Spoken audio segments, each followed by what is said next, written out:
We all know that America is obsessed with oil, but perhaps a important question is why is America obsessed with oil? Because first of all, America isn't invading countries and taking oil because they need oil. America is one of the biggest oil producing nations in the world. Texas alone produces more oil than most of the minor oil producing countries combined. So the point is, America produces enough oil to sustain its economy, its society, and its military. It doesn't need to take anyone else's oil for itself. So why do they constantly target oil rich countries in their imperialist goals? Why invade Iraq? Why sanction and fund a proxy war against Russia?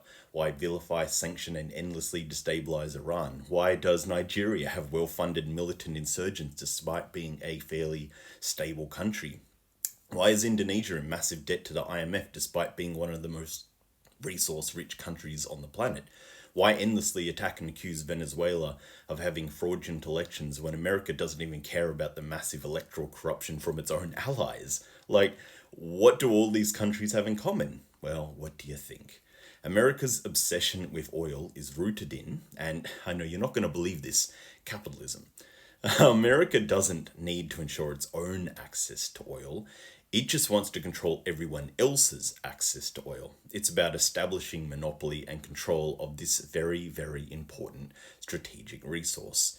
You see, the third world, the global south, developing countries, whatever pseudonym for colonized countries you want to use, America is determined to limit their access to their own resources and send all of the wealth that they would produce to the West, because America knows that the only way it can maintain its egregious levels of imperialism is if it has access to cheap resources.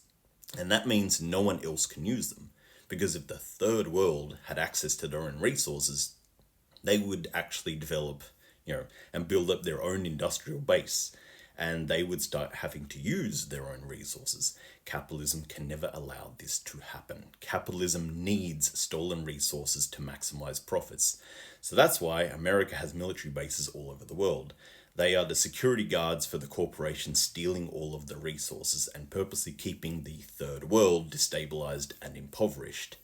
And if you thought your experience under capitalism was bad, working three jobs just to try and make rent, take a moment to reflect on the fact that you are still near the top of the capitalist pyramid scheme. The country's endlessly being bombed, invaded, politically destabilized, and kept permanently war torn, and now even straight up genocide. In the name of freedom and democracy, that's the reality of life at the bottom of the capitalist pyramid. And that's why the fight against capitalism is a global struggle, because you have far more in common with workers in the third world than you will ever have with the billionaires exploiting us both. So next time you hear American war hawks talking about fighting terrorism or whatever, do a quick search for what strategic resources lay below the feet of the terrorists, and you will find the truth about America's next war for freedom and democracy. Anyway, something to think about.